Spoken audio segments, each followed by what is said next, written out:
Vamos a continuar con la lección sobre el fuerte clamor y vamos a empezar dando respuesta a la pregunta: ¿qué profunda experiencia es necesaria en nosotros para llegar a ser instrumentos de Yahweh?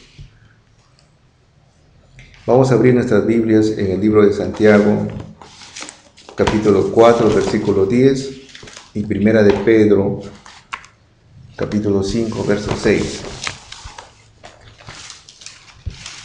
¿Qué profunda experiencia es necesaria en nosotros para llegar a ser instrumentos de nuestro Yahweh Elohim? Santiago 4, Santiago capítulo 4, verso 10. verso 10.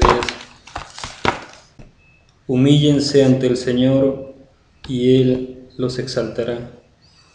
Muy bien, esa es la primera respuesta a la pregunta, ¿no? ¿Qué necesitamos nosotros para que Dios nos utilice como instrumentos? Porque no solamente se trata de que le digamos a Él, como el caso del profeta Isaías: Señor, heme aquí, ¿no? Ya estoy listo. Tengo yo que también sentir o tener un cambio en mi corazón. Y aquí el apóstol Santiago nos dice que tenemos que humillarnos al Señor. Pero esa humillación abarca muchas cosas, otros sentimientos que uno debe experimentar.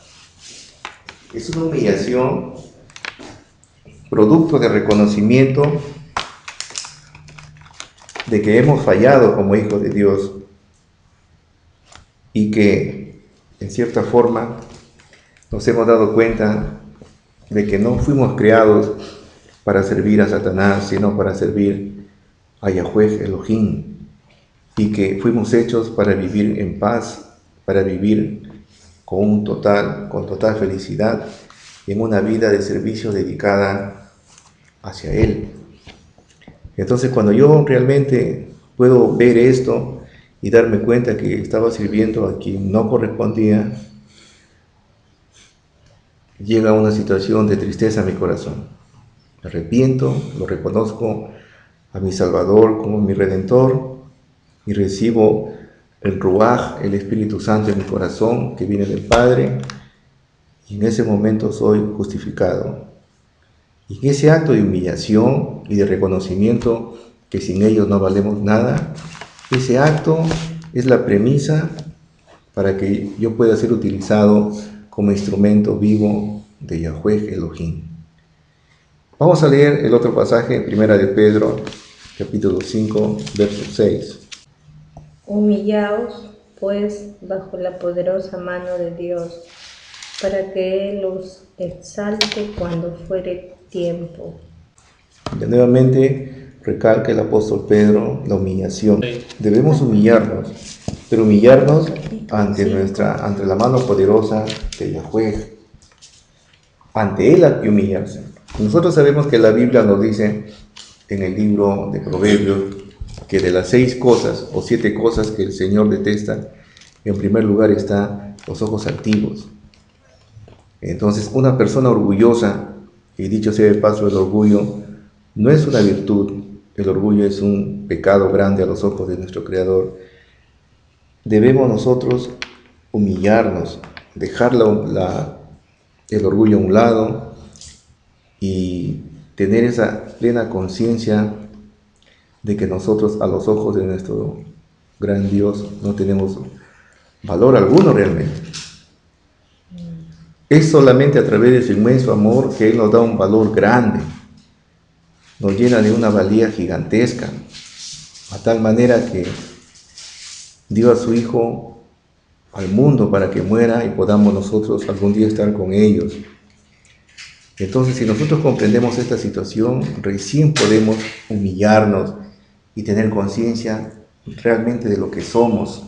Somos hijos de Dios, somos hijos adoptivos de Yahweh, y nuestra vida debe estar dedicada a Él. Él nos creó para eso, para servirlos, para gloriarlos, para alabarle.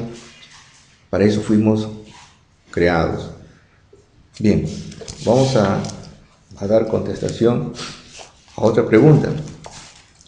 Entonces queda claro que para yo poder ser utilizado por Yahweh como un instrumento para llevar el mensaje a otras personas, tengo que humillarme, ¿no? En buena cuenta podemos decir que tengo que experimentar esa conversión que hablábamos a momentos antes, ¿no? Hay otra pregunta que dice: ¿qué pasará con nuestras faltas e indignidades después de una verdadera conversión?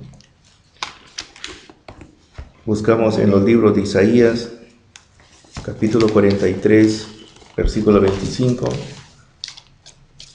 en Hechos 3, 19. Yo soy el que borro tus rebeliones por amor de mí mismo, y no me acordaré de tus pecados. Ya, Hechos 3, 19. Así arrepiéntanse y conviértanse, para que sean borrados sus pecados y vengan los tiempos del refrigerio de la presencia de Yahweh. Ya, y Miqueas 7, 18, 19. Miqueas 7, 18, 19. La pregunta era: ¿qué pasará con nuestras faltas e indignidades después de una verdadera conversión?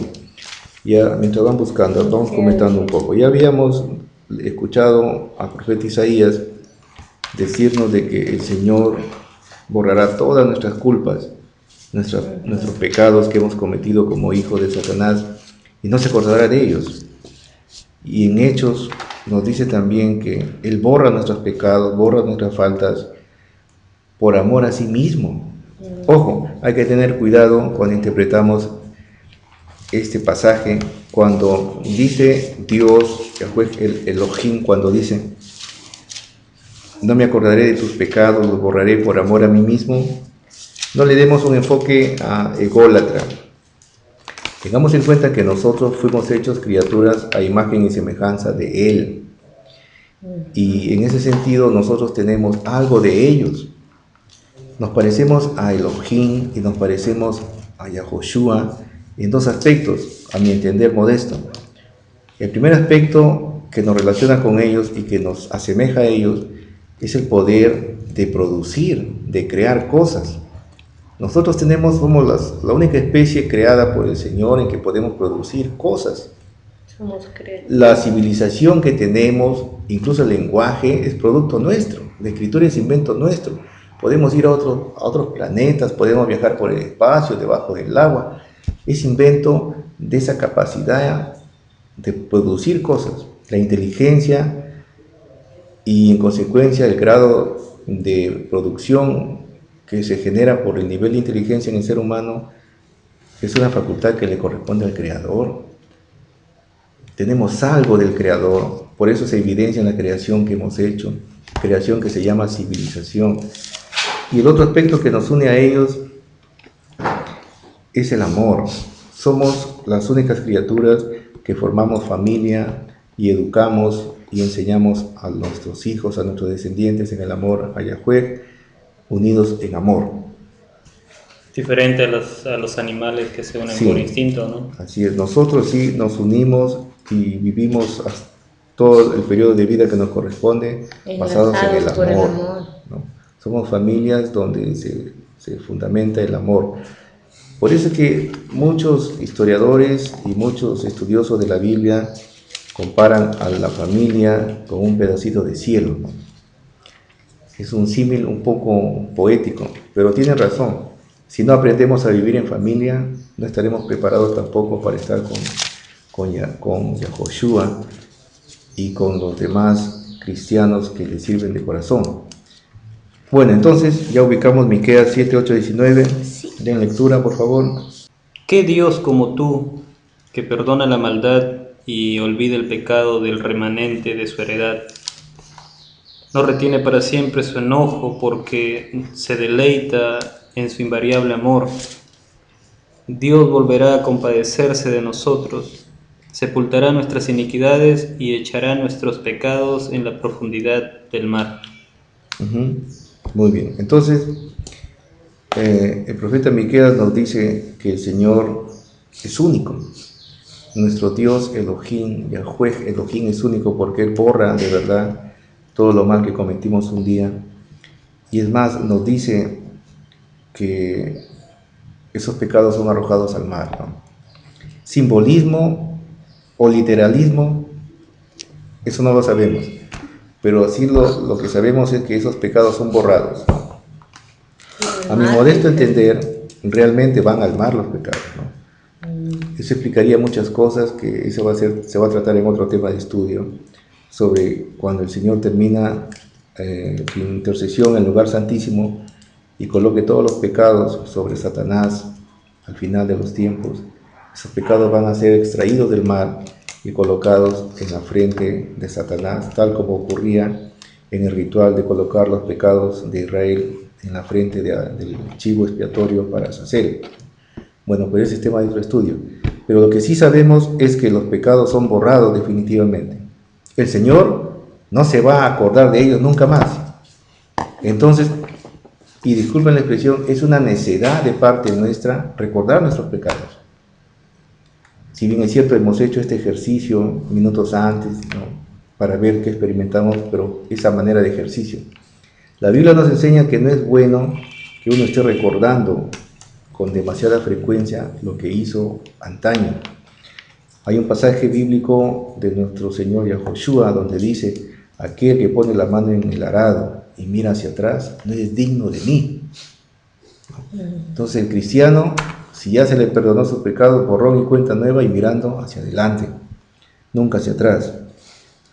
Bien, ahora sí vamos a responder la pregunta 6, que dice: ¿qué maravillosa promesa nos ha sido dada para la conclusión de la obra evangélica?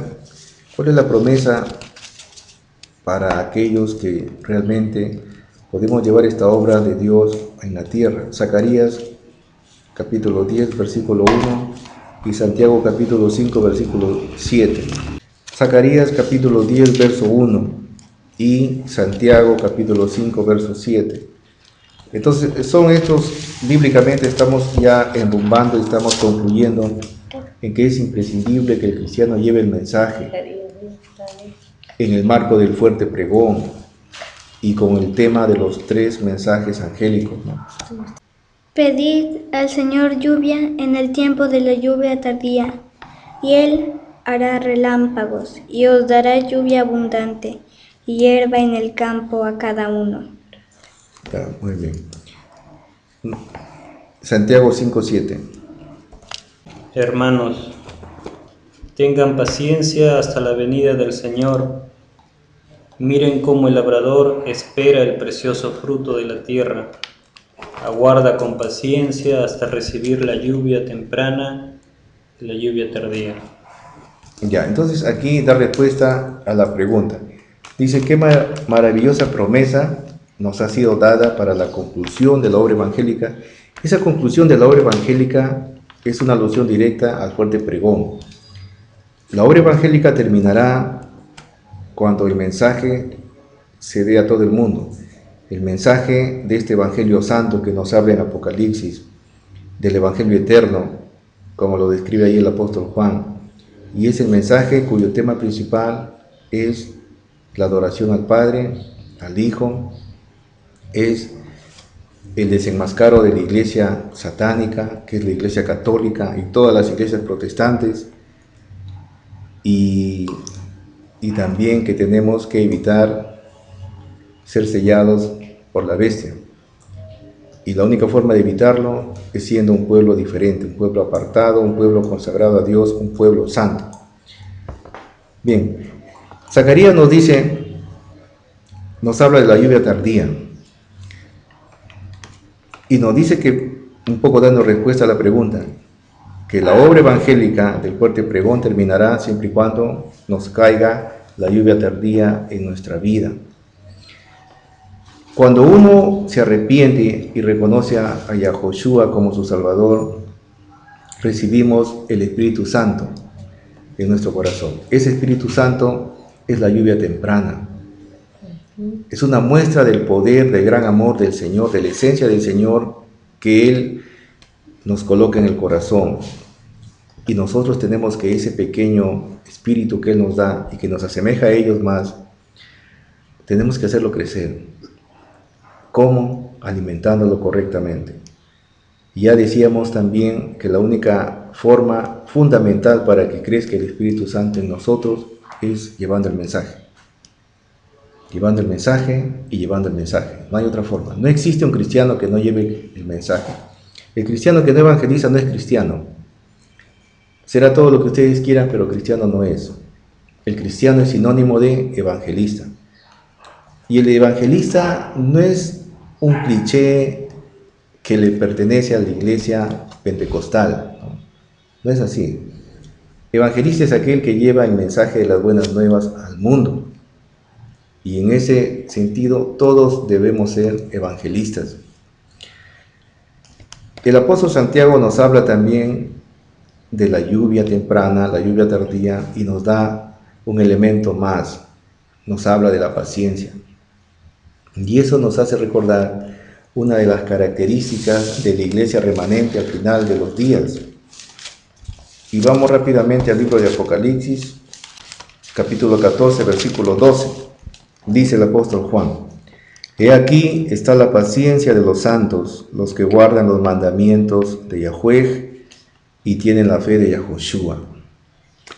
Son las características distintivas de la iglesia final, poco antes de que venga nuestro Señor por segunda vez. No estoy hablando de una iglesia denominacional. Estoy hablando del grupo de personas que siguen a nuestro Yahweh Elohim de corazón. Esa pequeña iglesia es una iglesia apartada. No es una iglesia denominacional que conocemos hoy en día, como por ejemplo la iglesia adventista, la iglesia católica, iglesias donde el mundo ha logrado infiltrarse y donde los hermanos no tienen noción de lo que es bueno, de lo que es deseable o detestable a los ojos de Dios. Ellos no saben. Ellos no diferencian lo bueno de lo malo y creen que es lícito pecar porque tienen un abogado en el cielo. Entonces, no me refiero a ellos, me refiero a aquellos que realmente aman a Dios. Y como dice aquí está la paciencia de los santos. El término santo, para recordar un poco, el término santo significa apartado y dedicado, consagrado a Yahweh, a Dios. Cuando yo cojo un elemento, un objeto, y lo aparto del resto, y lo dedico a mi Dios, estoy diciendo que ese objeto es santo, lo estoy santificando. Entonces, eso es santidad. Para decir que la iglesia es santa, tendríamos que ser una iglesia sacada del mundo, y que tenga costumbres diferentes al mundo, y que piense y actúe diferente al mundo. Por eso está consagrado a Dios, y que todo lo que ellos hagan refleje a quién están consagrados, a Yahweh Elohim. Esa es una característica de los santos de los últimos días, la santidad. Y también nos dice que hay otro aspecto que ellos deben cultivar, que es guardar los mandamientos de Yahweh Elohim. Pero habíamos también comentado un poco sobre la justificación por la fe, y habíamos planteado de que el cumplimiento de la ley, de los mandamientos, no es requisito para ser salvo. Pero aquí viene la pregunta: ¿por qué es un requisito para la iglesia de los últimos días? Que cumplan, que guarden los mandamientos de Yahweh. Porque es un requisito. Es una característica, ¿no? Es un distintivo, dice, ¿no? Quizás es porque la obediencia a la ley de Dios es resultado de la fe, de la fe verdadera. Sí, así es. Eso es algo cierto, no es un quizás, es un así es. Así es. El gran amor a nuestro Dios hace que yo me transforme, es su Espíritu Santo, me renova completamente mi corazón, me transforma en otro ser, en otra criatura nueva, como dice el apóstol Pablo, y ya esa criatura, con el amor de Dios en mi corazón, esa criatura hace que yo cumpla la ley aún sin darme cuenta de ello. Cuando esa nueva conversión me transforma y a través de mis pensamientos y de mis actos me asemejo a mi Salvador Yahoshua, estoy guardando indirectamente o cumpliendo los mandamientos de la ley de Dios, porque los mandamientos de Yahweh, los mandamientos de Yahoshua reflejan el carácter de ellos. Si ustedes se dan cuenta, los 10 mandamientos se pueden resumir en uno: amar. Amor. Yahoshua dijo en su tiempo, nuestro maestro dijo, que la ley, cuando le preguntan de toda la ley, de todos los mandamientos, ¿cuál es la más importante? Él les dijo 2. Primero, amarás a tu Padre, a tu Dios, con todo tu corazón, mente y cuerpo, y a tu prójimo como a ti mismo. En esto se resume toda la ley y los profetas. La esencia de los mandamientos es el amor. La esencia del Padre es el amor. La esencia del Hijo es el amor. Y cuando ellos ponen un poco de su amor en mi corazón, están poniendo la ley en mi corazón. Es lo que dice el profeta Ezequías, es lo que dice el profeta Ezequiel. Y llegará el momento, le dice Yahweh Elohim, en que pondré mi ley no en tabla de piedra, sino en la mente y en el corazón de mis hijos, para ellos, para que quieran y hagan lo correcto. Entonces, en buena cuenta, cuando yo amo, como dice el apóstol Juan, Dios vive en mí, porque Dios es amor. Entonces, el cristiano de los últimos tiempos que realmente ame a Yahweh Elohim y ame al prójimo, él va a guardar los mandamientos, no por obligación, no por imposición, sino porque está en su naturaleza cumplir ello, porque su carácter se identifica con los mandamientos de Dios. Y también acá hay otro elemento tercero, que es, también deben tener la fe de Yahoshua. Claro, si yo tengo amor, el amor es caldo de cultivo para que surja la fe. Yo no puedo creer, la fe hay que entenderlo como la creencia absoluta, la creencia ciega hacia algo o hacia alguien. Yo no puedo creer lo que me dice alguien si es que yo no amo a esa persona. Si es que yo no tengo ningún sentimiento afectivo hacia esa persona, lo que ella me diga, yo lo voy a poner en tela de juicio. Pero si es una persona a la que yo amo completamente, lo que ella me va a decir, yo lo voy a aceptar más fácilmente. Esa es la fe, ¿no? La fe no pone en duda, no duda de nada, acepta todo tal cual es. Entonces, ese pueblo de Dios no va a coger las ordenanzas de nuestro Yahweh Elohim y lo va a estudiar, lo va a analizar, lo va a enjuiciar y va a determinar si le conviene o no. Y si no le conviene, no van a decir, no, esto ya no, porque esto era para Israel. Entonces, ellos ya tratan de acomodar las ordenanzas a su manera. Eso no es fe, eso es conveniencia. Lo que Dios dice en la Biblia no ha cambiado. Uno debe aceptarlo tal cual es. Si la Biblia me dice, por ejemplo, que el cristiano no debe consultar con los horóscopos, no debe ver a los curanderos, a los brujos, que están tan de moda en estos pueblos pequeños del Perú. Y si yo soy cristiano, y a mi juicio digo, pero ver el horóscopo no tiene nada de malo, porque me está indicando el futuro, de repente me va bien o mal, y sabemos que no es verdad, pero lo sigo consultando. Entonces, no se trata de que tú enjuicies si lo que te dice Dios es correcto o no. Lo que se trata es que tú lo obedezcas fielmente. Eso es fe. Y si Yahweh te dice de que no debes consultar los horóscopos ni los brujos, ni hacerte cortes en el cuerpo, ni hacerte los tatuajes, entonces debes hacerlo. Y si Yahweh Elohim te dice en la Biblia que la mujercita no debe ponerse ropa de hombres, ni el hombre debe ponerse ropa de mujer, debe hacerse.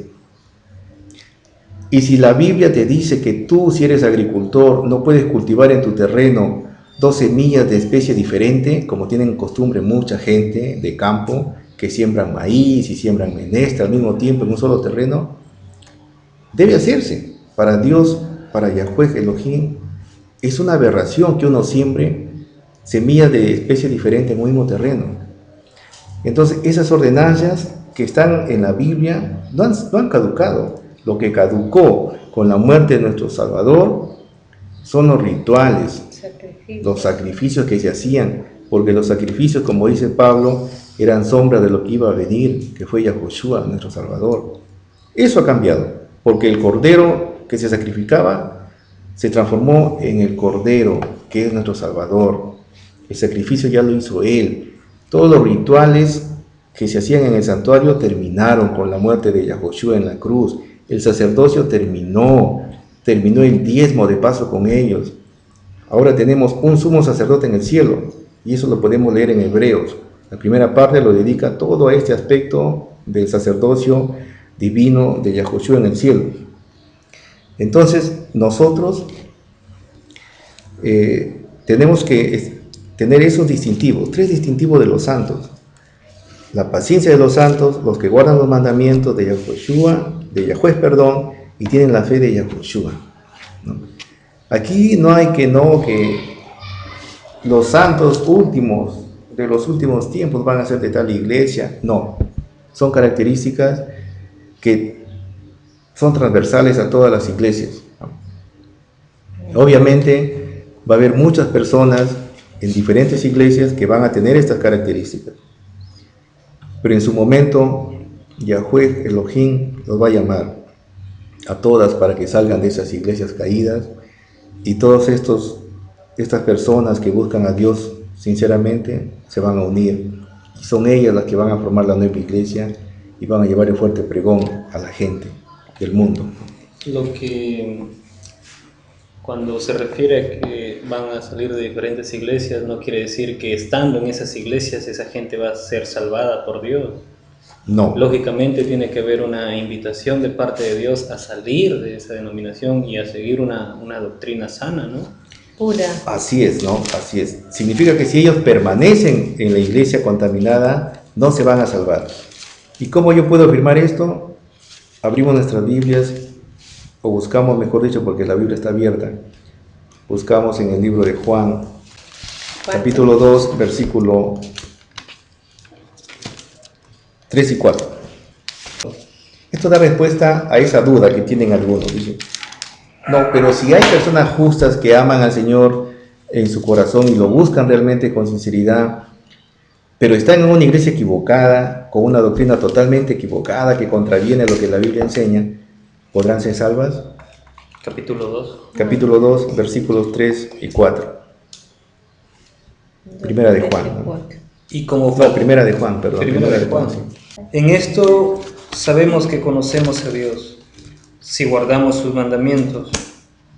El que dice, yo lo conozco y no guarda sus mandamientos, es mentiroso y la verdad no está en él. Ahí está. Esa es la respuesta que nos da el Señor a través de la Biblia, ¿no?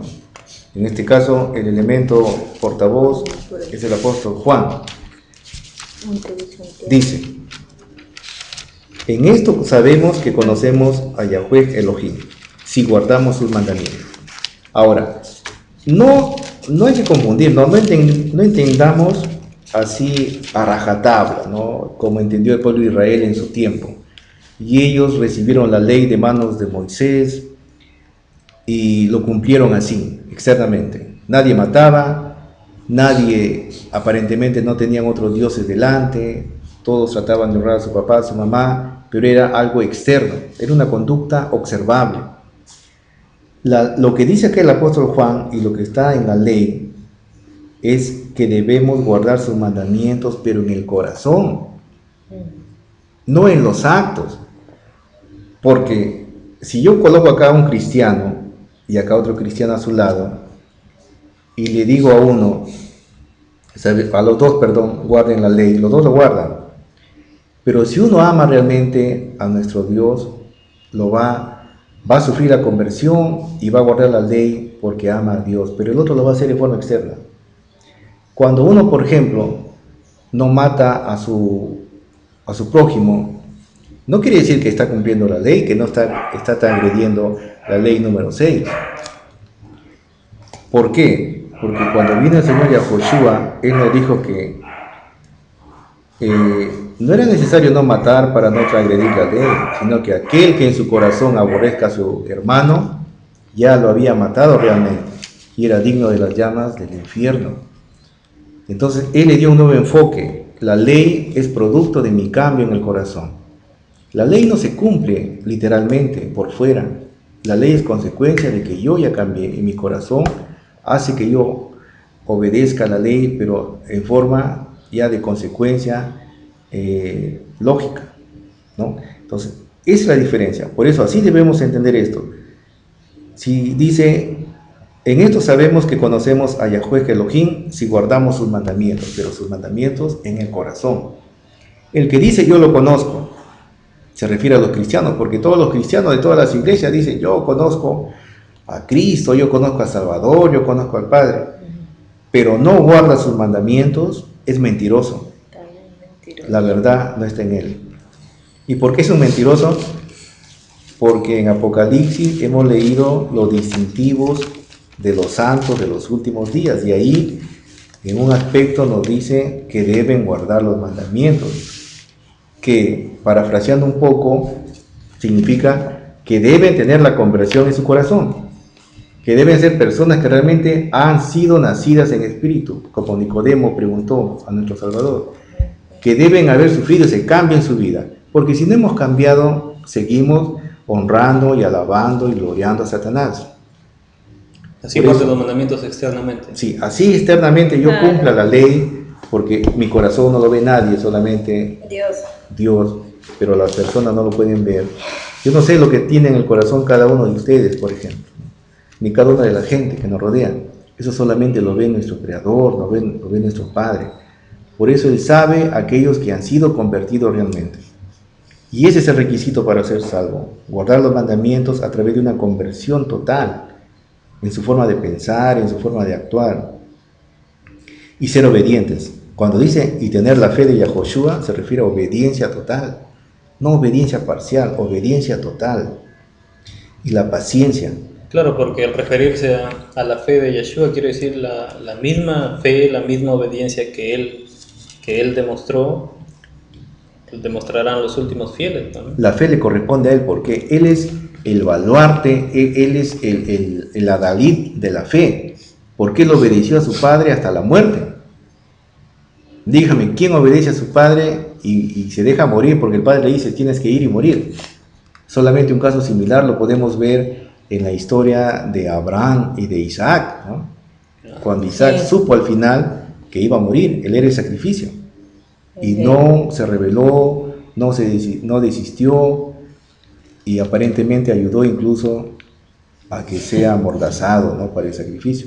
Pero ese es un caso aislado, y eso posiblemente por el gran amor que tenía Isaac a su padre, ¿no? Entonces, pero comúnmente es difícil, ¿no? Es difícil. Por eso, solamente a Yahoshua la fe le corresponde a Él, y esa fe nos regala, es obediencia, pero esa obediencia no nos regala mientras no tengamos amor, porque si no hay amor, no nos da su fe tampoco, y no somos obedientes. Dicho de otra manera, el que no obedece a Dios, el que no guarda sus mandamientos, no tiene ni la fe de Yahoshua, no tiene ni el amor, mucho menos la paciencia. Es un mentiroso, como dice el apóstol Pablo. Es un mentiroso total. El apóstol Juan, perdón. Sí. Es un mentiroso. Bien, entonces, qué maravillosa promesa nos ha sido dada por la conclusión de la obra evangélica, la lluvia tardía. Esa lluvia temprana que es el ruaj en mi corazón, el Espíritu Santo, yo tengo que hacerlo que crezca, embulliéndome de las cosas espirituales, llevando el Evangelio. Entonces recién, si yo fortalezco ese Espíritu Santo que Dios me dio en un momento, el Señor me va a derramar sobre mí la lluvia tardía, que es una porción extra de ruaj, del Espíritu Santo, y que nos conecta con el Neshama que llaman los judíos, que es la esencia misma de nuestro Yahweh Elohim. Entonces, ya con esa porción extra de la lluvia tardía, podemos nosotros ya terminar esta obra del fuerte pregón a través del mundo. Esa es la respuesta a esta pregunta, ¿no? Y vamos ya para terminar hay otra pregunta última.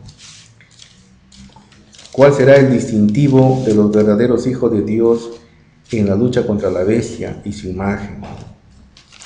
Vamos al libro de Isaías 8, 16, 20 y Apocalipsis 12, 17 y Coralia, Apocalipsis 14, 12. Ata el testimonio, sella la ley entre mis discípulos. A la ley y el testimonio, si no hablan conforme a esto es porque no les ha amanecido. Muy bien. Nos habla aquí el profeta Isaías. Miren, esto es importante. ¿Cómo podemos determinar los verdaderos hijos de Dios al final de los tiempos? En esta lucha, ¿no?, que tenemos contra la bestia y su imagen. Un primer distintivo nos da una pista aquí, el profeta Isaías nos habla del testimonio y nos habla de la ley, ¿no? ¿Puede repetir, José, el versículo? 20. A la ley y al testimonio, si no hablan conforme a esto, es porque no les ha amanecido. El verso 16. Ata el testimonio, sella la ley entre mis discípulos. El testimonio, ¿a qué se refiere? No es como muchos cristianos de la iglesia adventista dicen, testimonio, está hablando de los testimonios de nuestra profetisa Helen White. No, no es eso. Simplemente porque en ese tiempo Helen White no había nacido. Esos testimonios se refieren, y la misma ley, la misma Biblia nos dice que el testimonio es el espíritu de profecía. El espíritu de profecía, ¿no? Y el profeta no solamente era la persona que anunciaba eventos que iban a ocurrir en el futuro. El profeta era la persona básicamente que expresaba lo que Dios quería que su pueblo escuche. Era el intermediario entre Yahweh y el pueblo escogido, el profeta. Si el pueblo se estaba desviando, el profeta era llamado y se le exhortaba para que vaya el profeta y le diga al pueblo que se encamine. Esa era la labor del profeta, comunicar las cosas de Dios a su pueblo. En ese sentido, podríamos decir que el testimonio es esa facultad del cristiano de comunicar al pueblo caído lo que Dios quiere que ellos aprendan. Ese es un profeta. Y si lo enfocamos así, el cristiano cuando evangeliza, en parte se hace un profeta, porque está expresando cosas de Dios para la gente. Si bien es cierto, le falta la otra parte de predecir cosas futuras, pero en esencia es un profeta, ¿ya? Entonces, cuando dice acá el profeta Isaías, ata el testimonio a tus manos, significa que tú, el evangelio, lo hagas parte de ti, que cuando tú tengas que hacer algo, piensa en que tienes que evangelizar. Nosotros trabajamos y ganamos el sustento gracias a nuestras manos y a nuestro cerebro. Pero en ese tiempo casi todos vivían del agro, ¿no? o tenían algún oficio manual. Entonces Isaías le dice el Señor a Isaías, hazte el testimonio a tu mano. Antes que trabajes, antes de que te ganes el sustento, piensa que tienes que predicar. Piensa que tienes que llevar el mensaje a la gente que no me conoce. Y cuando dice sella la ley, significa que lo que yo te di, esos mandamientos que reflejan el carácter que tú debes desarrollar, sean totalmente lacrados, sellados, o sea que nadie venga y los abra y los viole y los tergiverse y los deforme. La ley es algo sagrado por Dios. Cuando Él dicta los 10 mandamientos, dice, este será mi señal entre mi pueblo y yo, para que todo el mundo conozca que ellos son mi pueblo y obedecen mi ley. Entonces la ley que nos da el Señor para nosotros debemos recibirla en nuestro corazón y debemos lacrarla. En la Edad Media, cuando un emisario era enviado por un rey e iba a llevar una comisión, supongamos un mensaje a otro rey en una comarca cercana, le daba el mensaje en un papel especial, como un pergamino, por ejemplo, y era lacrado.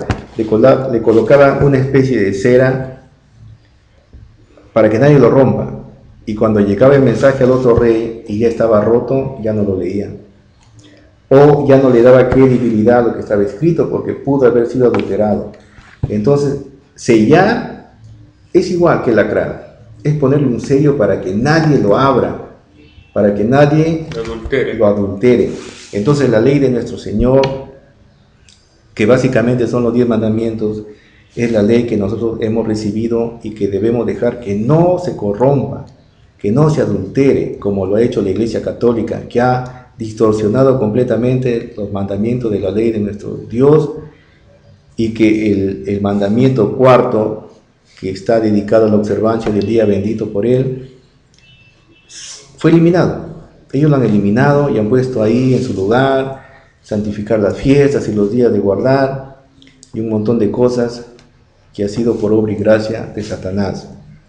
Entonces, los que realmente se acerquen a Dios de corazón y que sea un distintivo también de los verdaderos hijos de Yahweh, son aquellos que la ley lo van a atesorar como algo muy sagrado, como algo invaluable, y lo van a sellar, lo van a lacrar. Y detrás de la ley, yo me atrevería a decir que debe haber la doctrina que nuestro Salvador nos enseñó.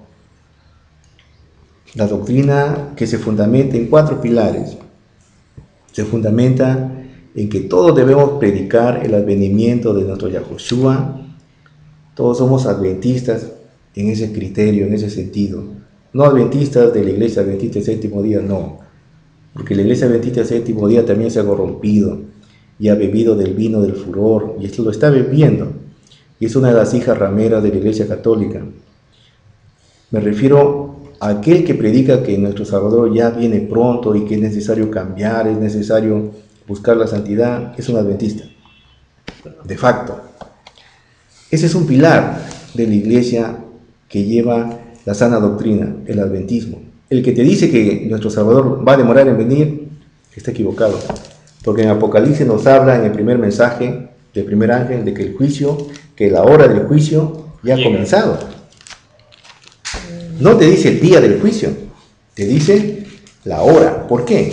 ¿Por qué no nos dice día? Porque ha llegado la hora de su juicio, nos dice en el versículo 7. Porque no es un día. ¿Cuál es más largo, el día o la hora?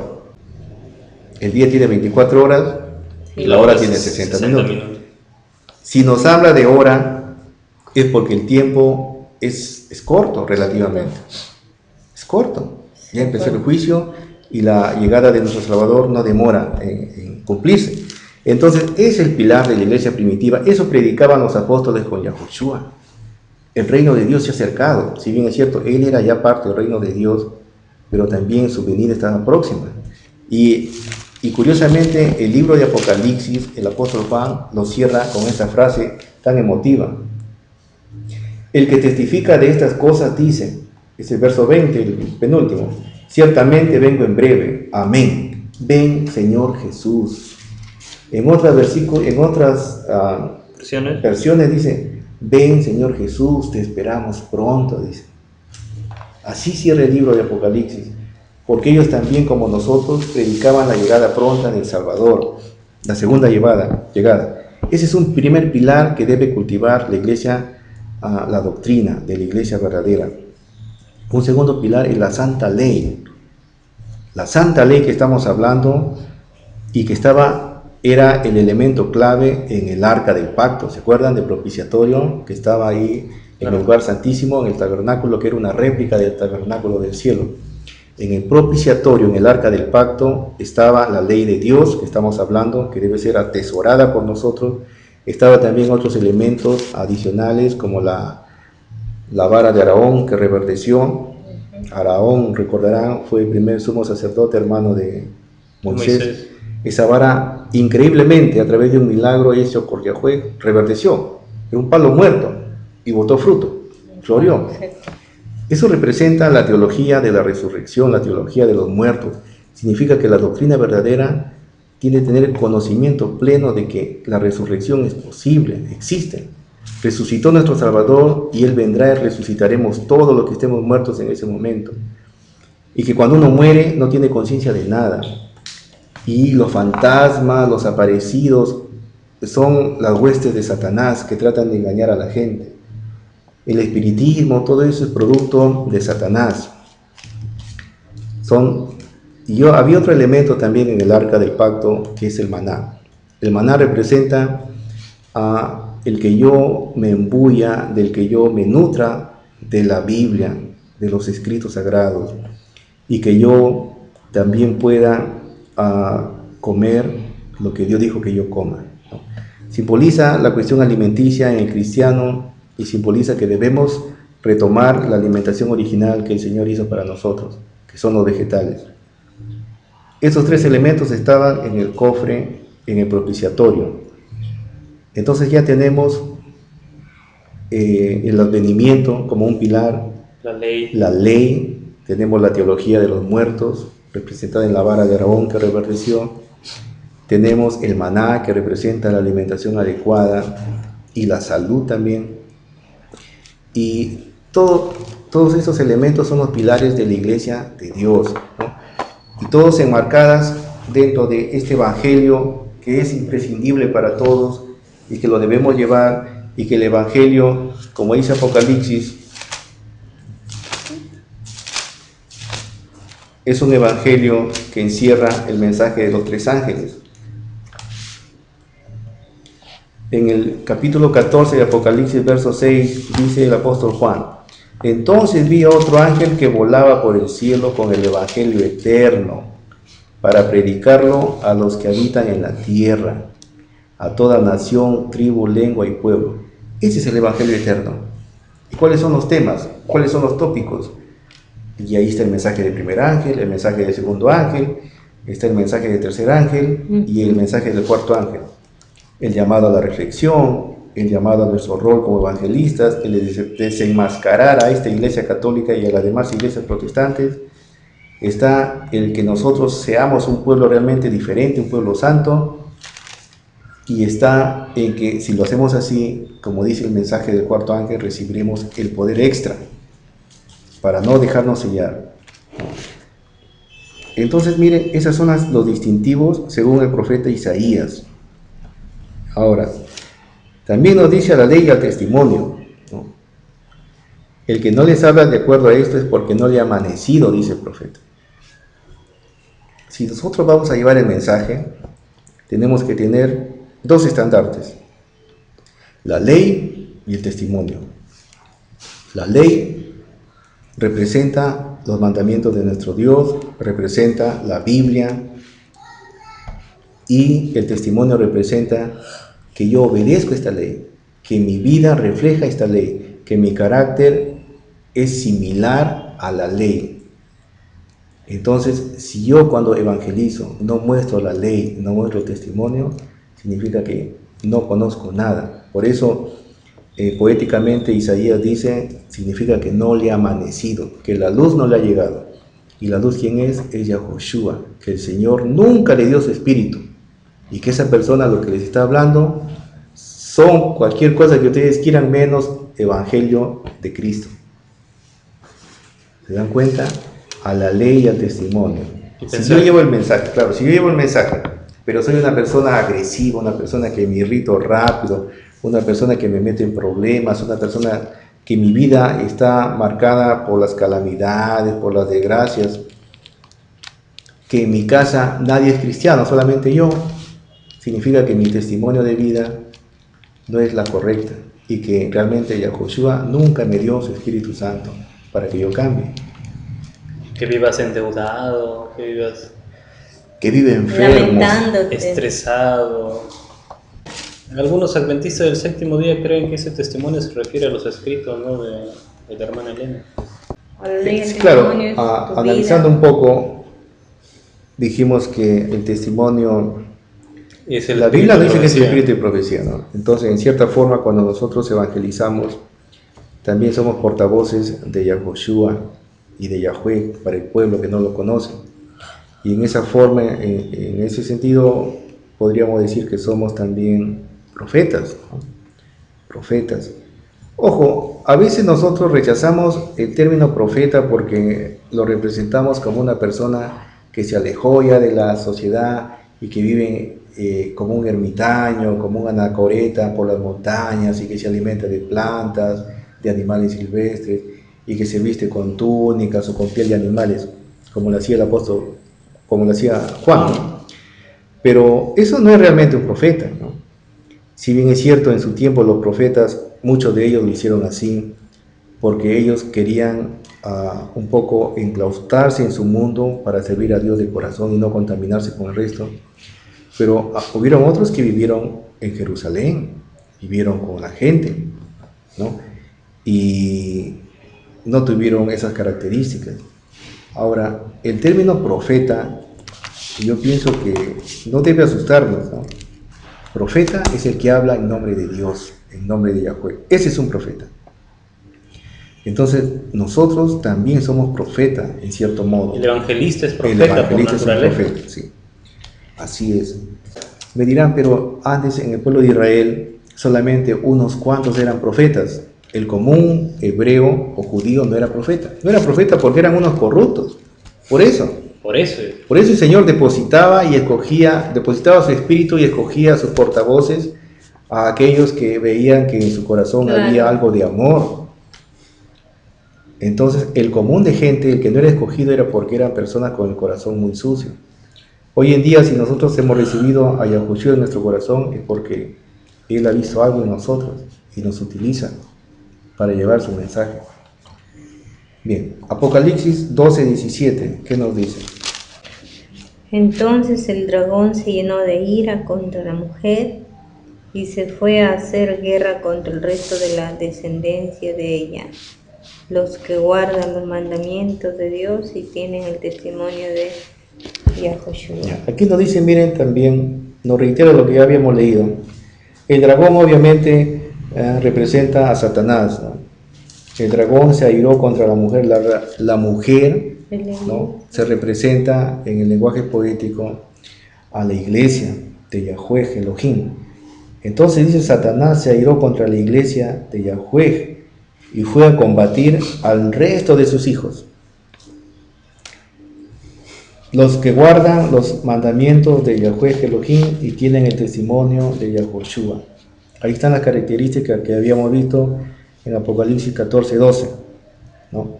Pero curiosamente, analizando un poco el versículo, nos damos cuenta que primero Satanás se aira contra la iglesia, pero luego ya no. Luego dice el versículo, y fue a combatir al resto de sus hijos. Ya dejó de combatir a la iglesia. ¿Por qué?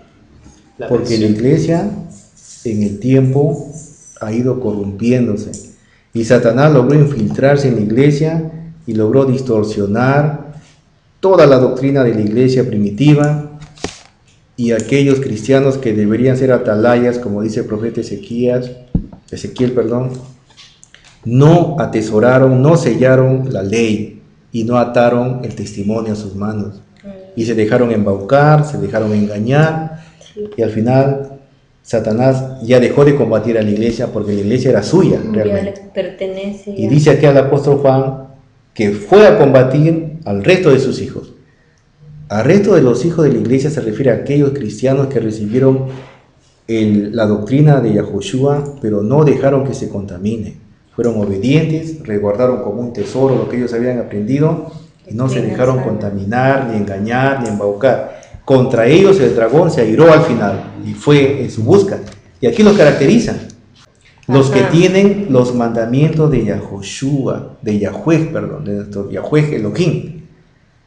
Entonces, ojo, todas las iglesias en el mundo, sin ir muy lejos, aquí en el Perú, casi el 90%, 95%, me atrevería a decir, que no guardan el sábado. Y si no guardan un mandamiento, transgreden toda la ley, como dice el apóstol Pablo. Santiago, perdón. Entonces, esas iglesias ya no le pertenecen a nuestro Dios, porque no guardan los mandamientos. Y como dice el apóstol Juan, son mentirosos. Esas iglesias le corresponden a Satanás. La iglesia que no tiene el sello de Dios, la iglesia que no observa el sábado, es una iglesia del enemigo, no es de Dios, porque esa es la señal, el observar el día sábado. Entonces dicen acá la característica, los que guardan los mandamientos de Dios y tienen el testimonio de Yahushua, aquellos que vivieron como Yahushua, aquellos que predican a Yahushua y viven como Yahushua, ellos son el remanente último del Señor. No aquellos que dicen como la iglesia adventista, yo sí guardo los mandamientos, pero su vida deja mucho que desear como cristianos. Es una vida llena de hipocresía, es una vida llena de mentiras, es una vida llena de egoísmo, llena de orgullo y llena de maldad, donde cada uno tiene este pequeño adagio: la salvación es personal. ¿Por qué no le llevas el mensaje a ese hermano que es hermano tuyo de la misma iglesia y que está en falta? No, la salvación es personal. Es un egoísmo que ha hecho una especie de pandemia en la iglesia y cada uno busca la salvación en forma individual. Es una muestra de egoísmo, es un egoísmo a todas luces. ¿Cómo un cristiano, llamándose cristiano, puede decir la salvación es personal? Es un entendido equivocado del término que la salvación es personal. Obviamente el Señor nos va a salvar en forma individual, pero no por eso yo voy a dejar que mis hermanos se pierdan. Si veo que ellos están en error, yo tengo que ir y tratar de que ellos se encaminen. Entonces es un egoísmo que está aceptado como parte ya de la filosofía de la Iglesia Adventista. Y lo leímos en Ezequiel, creo, de que será Somos demandada responsables. nuestra sangre, Sí. su sangre será demandada, no de nuestras manos.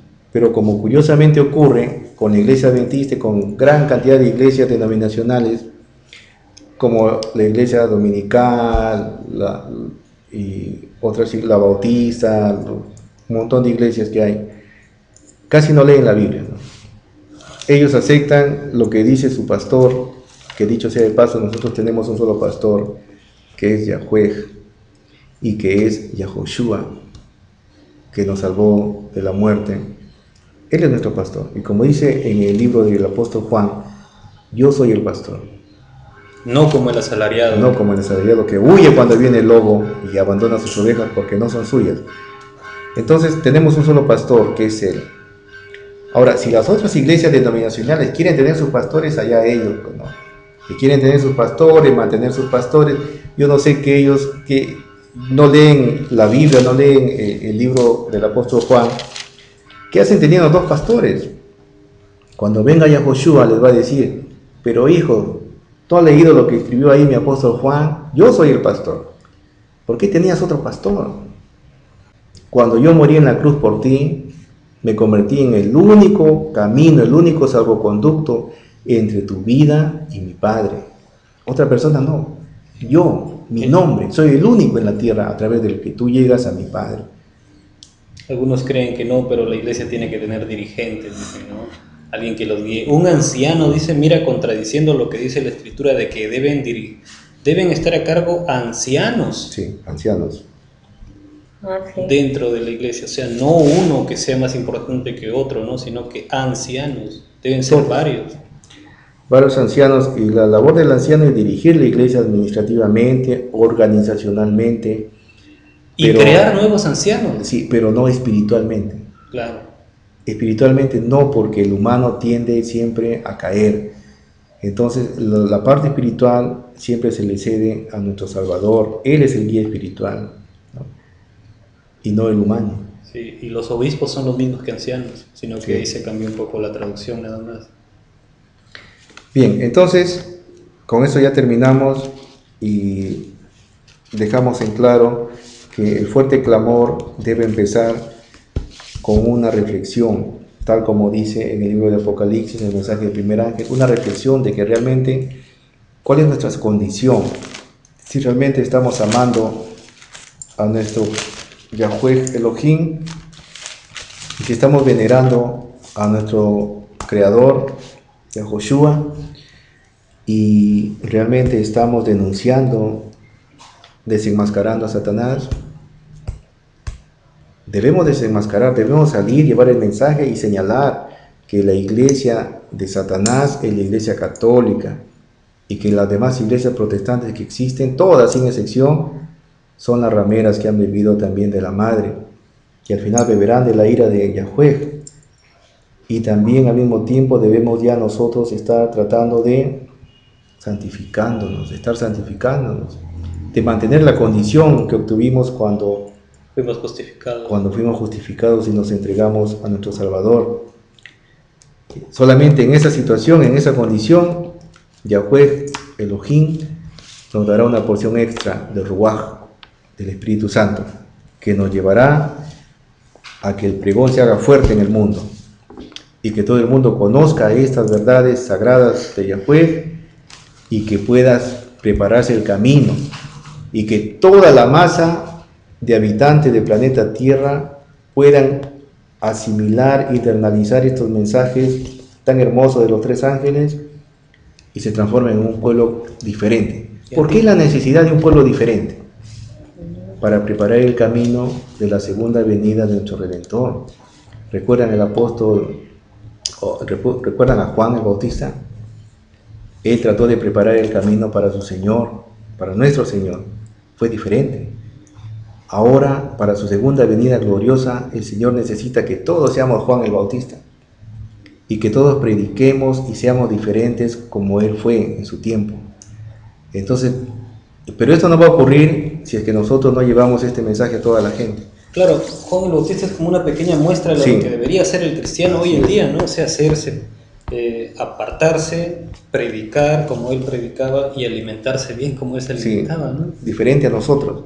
Ojo, cuando dice la Biblia que él comía langostas y miel, esas langostas no son animales, no son los insectos que conocemos, son unas hierbas que en el Medio Oriente se les conoce como langostas. Son como vainas de Son como vainas, sí, son vegetales. En la sierra peruana hay, pues, no, arriba, por la... Él era vegetariano 100%, se vestía diferente, ¿no? Con pieles de animales, renunciando completamente a los placeres del vestido, ¿no? De las cosas banales. A los perros. Y hablaba diferente, y pensaba diferente, ¿no? Toda su vida lo dedicó al servicio de Yahweh. Pero la gente, ¿qué pensaba de él? Era un loco. Es un loco. ¿Cómo vive solo? ¿Cómo come esas cosas habiendo carne de cerdo, carne de pato, habiendo otros manjares que él no comía? Y era raro, ¿no? Diferente. Por eso el pueblo de Dios en esos tiempos, cuando adopte esas costumbres de Juan y coma diferente y se vista diferente, también el pueblo, las otras iglesias que son producto de Satanás, también nos van a tildar de locos. Son extremistas, son legalistas, son fariseístas y un montón de cosas, porque ellos están acostumbrados a comer y a vivir de acuerdo a lo que les manda su placer. Entonces no hay ningún respeto a su cuerpo, no hay ningún respeto a Yahweh, a la ley, mucho menos tienen amor en su corazón, porque viven en un mundo lleno de orgullo y lleno de egoísmo. Hace un momento tú hablaste del sábado y hablaste del sello de Dios, como dando a entender de que era el mismo. No, la Biblia nos dice que el sábado es la señal, y lo vamos a leer, es la señal entre Yahweh Elohim y su pueblo. Fue cuando mencionaste los pilares, ¿no? Sí. Hiciste un comentario del sello de Dios y el sábado. Ya, vamos al libro de Éxodo. Éxodo 31. Y aquí Yahweh Elohim habla directamente al pueblo de Israel a través de Moisés, de Moshe en hebreo, o de Moshe, y específicamente aborda el tema del sábado, ¿no? Como pacto perpetuo, el Shabbat. Y dice en el versículo 16-17, guardarán pues el Shabbat los israelitas, celebrándolo de generación en generación por pacto perpetuo. El verso 17 dice, es señal para siempre entre los israelitas y yo, porque en 6 días el Señor hizo los cielos y la tierra, y en el 7º día cesó y reposó. Esa es la señal. La señal es un distintivo, es una seña, ¿no? Es un elemento que denota pertenencia a algo o a alguien, ¿no? Entonces todo el pueblo que guarda el sábado indica que le pertenece a Yahweh Elohim. Es así, esa es su señal, ¿no? El sello es otro elemento más complejo. El sello es una característica, es un poquito más precisa, ¿no? El sello indica pertenencia inequívoca. Por ejemplo, si yo tengo un cargo en una empresa y soy gerente, y por ahí me encuentro un librito, pregunto, no le pertenece a nadie y decido quedármelo. Y de pronto me doy cuenta que mi compañero de trabajo tiene un librito igual. Entonces, para evitar confusión, yo le pongo un sello. No, una rayita. Una raya. Una raya. O las iniciales mías, ¿no? Es mi señal. Es mi rayita, mi señal. Y sé que no se va a confundir con el librito de mi compañero porque tiene mi señal. es una rayita, o mis iniciales, ¿no? Estás graficando tu Sí, señal. la diferencia entre señal y sello. Esa es mi señal. Y por más que me pongan acá 100 revistas de este tipo, 100 libritos parecidos, yo identifico cuál es mío por la señal. Así nuestro sabio Yahweh Elohim pudo diferenciar a su pueblo escogido de millares y millares de pueblos que poblaban la tierra con aquellos que observaban su santo día. Ese fue su señal. Pero ojo, la señal no determina qué es tuyo, porque puede ser que mi compañero u otra persona que también tiene el mismo libro también le coloca la misma señal, la misma rayita, y hay confusión. Ya yo no sé si este es mío o este es de él, porque de él es más deteriorado, es un librito más viejo, y él copia mi señal y lo hace idéntico, y me dice, no, este viejito es tuyo, el nuevo es mío. Entonces hay confusión. La señal no determina realmente, no determina pertenencia segura a alguien. Por eso Dios, Yahweh Elohim, después de la señal, Él nos creó un sello.